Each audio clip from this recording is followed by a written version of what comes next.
So, what are Ukraine and the European Union up to again? You won't believe it, but Ukraine is actually heading towards the European Union, and they're doing it in a completely different way than we did back in 2004.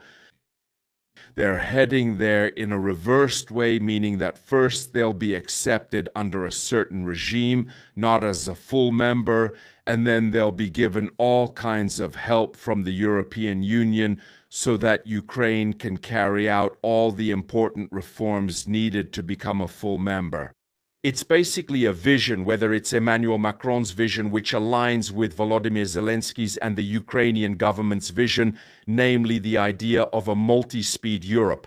That means a Europe that doesn't just have a system of countries preparing to join and countries that have already joined and enjoy all the benefits and rights, but rather a system with several levels of membership. So we'll have a certain clear and full membership like the one we have or the Germans have and so on. Then there will be the possibility of some kind of potential future membership like the status Turkey or Georgia has had for a long time. These are so-called candidate countries. And then there could be something like partial membership where a country has already fulfilled some of the necessary requirements, but not all of them yet, and the European Union intends to help it meet the remaining ones. And this country would be sitting at the table, would have, let's say, observer rights, maybe even some partial decision-making rights, would receive some money or something like that, but it still wouldn't be a full member. So it wouldn't have all the rights, only some of them, but at the same time, it wouldn't have to fulfill all the regulations, just some of them, and it would have more time to catch up and eventually become a full member of the Union in the future. But we would already have it anchored so they could already see some results, some partial membership, so they could already put up their flag, receive some subsidies, and already taste at least some of the benefits of partial membership in the European Union. This would, let's say, speed up the enlargement process, accelerate the expansion of Europe's influence as such, and it would also prevent some countries that are already on the path to becoming part of the European Union and making reforms from suddenly reversing course from something happening that would make them head in a completely different direction. In short, it would ensure that Europe has its foothold there. However, when it comes to the European Union and Ukraine, there are a lot of problems that will have to be solved. For example, the problem that the war is still ongoing, of course, or the problem that Hungary exists. Hungary, which really has no interest in the European Union accepting Ukraine under any circumstances. But Ukraine actually welcomes this because it could be a lever against Russia and a kind of friendly gesture toward the United States, like, look, we want peace, we want to be part of the European Union and do business here. This is something you could sign, and through this, let's say, partial membership in the European Union, Ukraine could put pressure on Russia and show the United States that Ukraine really cares about peace and that they are not the problem in reaching a peace agreement, that the Russians are the problem in reaching a peace agreement. In the end, Lavrov himself said that when it comes to peace, it is still very far away and the Americans are much too hasty. Yeah, basically that's what Lavrov said. You can look it up anywhere on the internet, that the Russians really don't care about any peace.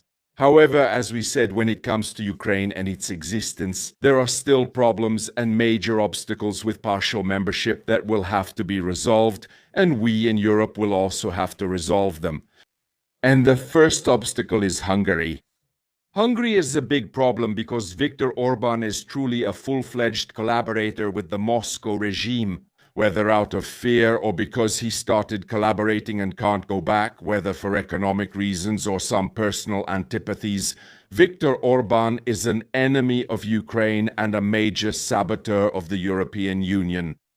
But as for his ability to continue sabotaging and being an enemy of Ukraine and a problem for the European Union, that is coming to an end.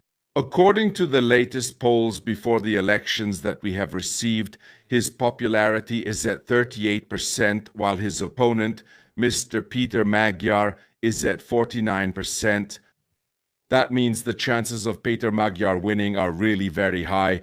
and the trends show that his support is even growing, and it has never been this high in the history of the polls. Orban is also growing slightly, but he is growing just as fast as Peter Magyar. That means Mr. Magyar's popularity is really 10 percentage points ahead. As for any gerrymandering or adjustments or manipulation of the elections through districts or polling stations, it would really have to be very, very blatant and very, very brazen for Fidesz and Orban to be able to defeat Peter Magyar. That means that Viktor Orban's hostile star is really slowly fading, and we can see it both in Europe, as we do, as well as Europeans and even Ukrainians. Basically, before there is any talk about Ukraine being accepted as a second-class member of the European Union, they will wait for Orban's end. The assumption is that Peter Magyar will want to have good relations with the European Union. He has already declared this himself.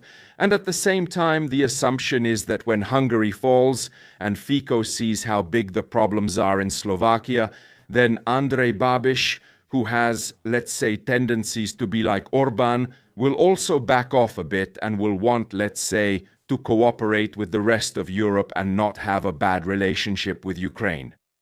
Overall, betting on doing a future V3 or something like that with Orban is really short-sighted, because if we head in the direction of Orban, Fico, and Putin, given how things are developing now, we could also end up as V1, because in Poland there is a clear stance that the V4 is over, that the Russians are absolute enemies, no matter whether left-wing or right-wing parties are in power in Poland. In Slovakia, even though a large part of the population is still strongly pro-Russian, and it's really a very complicated country, Fico is ultimately falling and has around 16%. And as for Hungary, we've already said that Orban will most likely end up out as well. And as I said, this is something that's being taken into account, and based on that, Ukraine could, let's say, check off the Orban problem and move on to dealing with other issues regarding joining the European Union as a second-tier member who only receives part of the funds and, for example, only has partial decision-making rights. But this plan has a fundamental flaw. If Viktor Orban held out and voted against, he would have Robert Fico on his side, who would also vote against, and most likely Andrej Babiš would also vote against admitting Ukraine as a second-tier member of the Union. At that point, the European Union could only hope for the Trump card and, for example, could try to pressure Trump to push Babiš, Fico, and Orban, in the sense that if Ukraine joins the European Union as a second-tier member, it would bring peace closer, and thus Trump would likely achieve his desired goal.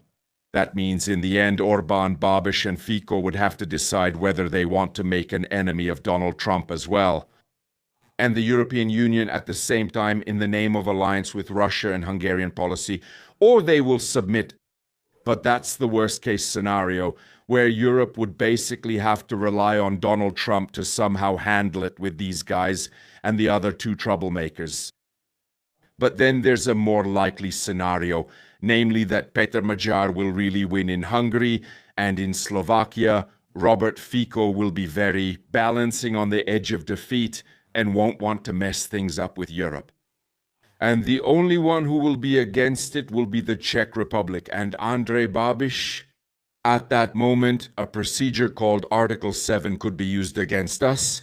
Article 7 says that if all the other states of the European Council agree that we don't have voting rights, meaning we can't vote on the issue of Ukraine joining the European Union, then we simply won't vote. At that moment, if the Slovaks said they agreed that we shouldn't vote, let's say because Fico would be afraid that his funds would be cut off and he'd have problems with gas, then they could cut us off. It could actually be exactly the same scenario the other way around. If we betrayed the Slovaks and told them, look, you're kind of pissing us off, we want to have good relations with the European Union because Andrej Babiš needs European subsidies, then at that moment we could actually create an absolute majority in Europe together with the Hungarians, where Peter Madar would also want to improve his position in the European Parliament and in Europe. And then we'll vote that, according to Article 7, the Slovaks can't sabotage Ukraine's entry into the European Union again. Really? For Ukraine to be admitted this early in 2027, Article 7 would have to be used if it wasn't enough that Donald Trump puts pressure, or if it wasn't enough that the Slovaks and Hungarians get scared of the suspension of European Union funds, or if it wasn't enough that the Czechs and Slovaks get scared that the Hungarians who sabotaged Europe had their parties brutally fail in the elections because of all the problems they caused. Simply put, there are several paths here. Some are easier, others are more complicated, and the chance that Ukraine will be in the European Union as a second-class member as early as 2027 is not negligible. Personally, I give it about a 20% chance. The probability is really very low. However, if we're talking about Ukraine being a second-class member, that Donald Trump could put pressure on the Hungarians, Slovaks, and Czechs, and that Orban loses the elections, then the chance increases from the zero it was before to about 20 to 30%. It's still not much, but we can see that there is some progress. So we'll see how it develops. Write in the comments what you think about it, about the concept of second-class European members who have only some rights and some obligations and receive only part of the money and so on, but are already hooked into the framework of the European Union, and it will be much harder for them to change direction or align with someone else. Write to me about it, and I'll see you next time. Take care and bye.